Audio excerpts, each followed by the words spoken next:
পাক বলেন, আমি আল্লাহ অবশ্যই কোরআনকে মুখস্থ করার জন্য আর কোরআন বোঝার জন্য মানুষের কাছে আমি সহজ করে দিয়েছি। ফাহাল মিন মুদ্দাকির, আছে কে কেউ এর থেকে উপদেশ গ্রহণ করার? 4 বার আল্লাহ পাক বলেছেন সূরা কামারের ভিতরে, অবশ্যই কোরআন আমি বোঝার জন্য সহজ করে দিয়েছি। সুবহানাল্লাহ বলেন।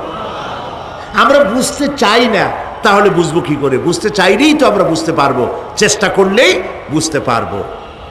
কোরআনে কারীমের এই সূরাটির দিকে লক্ষ্য করেন, আল্লাহ পাক বলছেন কাফেরেরা এটা বিশ্বাস করতো না। বিশ্বাস না করে তারা কি সব প্রশ্ন উঠাইতো, সেই প্রশ্নগুলো আল্লাহ পাক তুলে ধরেছেন। আরেকটি জিনিস লক্ষ্য করুন, আল্লাহর চাইতে শক্তিধর পৃথিবীতে কেউ আছে?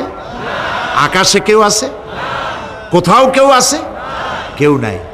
আল্লাহরে অস্বীকার করছে একদল লোক, বলতেছে মানি না। আল্লাহ পাক ফেরেশতা পাঠায় দিলেন, ওদের গর্দান পিটাই ভাঙ্গে দাও, আমারে মানে না কে? এইরকম কি আল্লাহ করছে? না, করেন নাই। ওরা বলে পরকাল মানি না, আল্লাহরে মানি না। আল্লাহ পাক কোরআনে যুক্তি দিয়েছেন, আর নবী করিম সাল্লাল্লাহু আলাইহি সাল্লামকে বলেছেন, ইন্নামা আনতা মুযাক্কিরুন লাস্তা আলাইহিম বিমুসাইতির। হে নবী, উপদেশক করে আপনাকে পাঠাইছি, আপনাকে লাঠি চার্জ করার জন্য পাঠাই নাই। আপনি দারোগা নন, আপনি প্রচারক।